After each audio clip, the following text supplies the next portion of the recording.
Hey everyone, today we're pitting Apple's latest macOS Sequoia against last year's Sonoma to see which one really is faster. Same hardware, same tasks, and everything. Let's just dive in.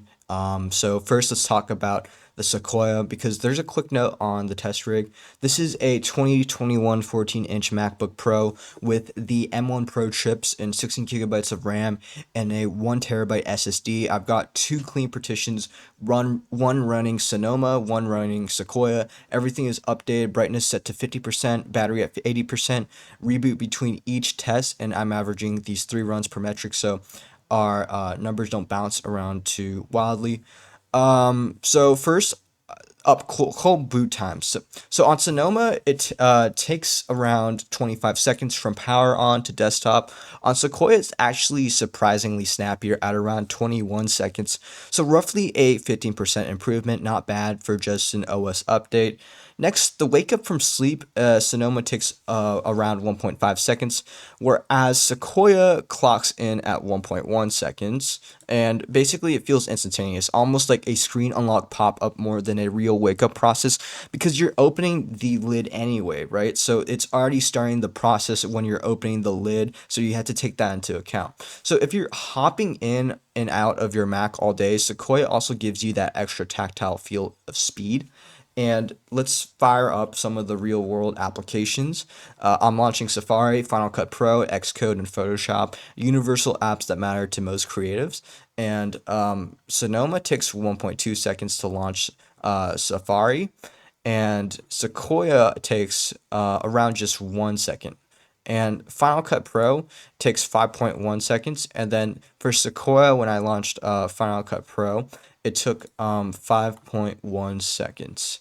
Or sorry, 4.6 seconds. And Xcode took around 7.3 seconds. And Sequoia took around 6.8 seconds. And Photoshop took around 9 seconds on Sonoma. And then Sequoia took around 9.3 seconds. And from there, Photoshop on Sequoia actually takes a hair longer because because of a background plugin check. So essentially, it pops up every time you launch it, especially your first launch, and after that, it's identical on both OSs. So Apple native applications always run a few ticks faster on Sequoia because, yeah, but the third party applications like Photoshop can be a smidge slower until they get a proper Sequoia optimized update. Worth noting if you're a Adobe heavy user, but wait, I would say the synthetic numbers. I would say that on our dummy Geekbench style GPU tests, the Sonoma clocks around 2,300 single core and 12,200 multi core. So there's around a small bump of around 2% on average in the GPU scopes, up from 32,000 on Sonoma to about 33,500 on Sequoia, a roughly 4% gain.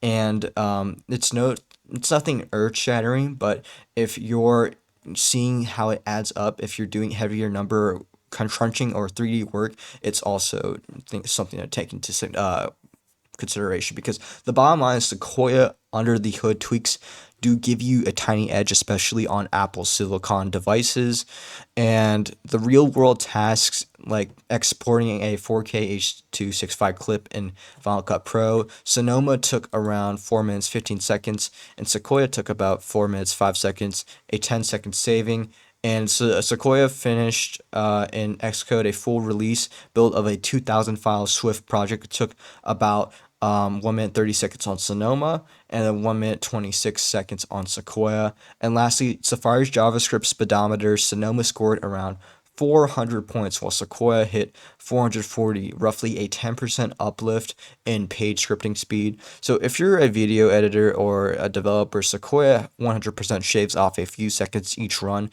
Over time, it does add up to real productivity.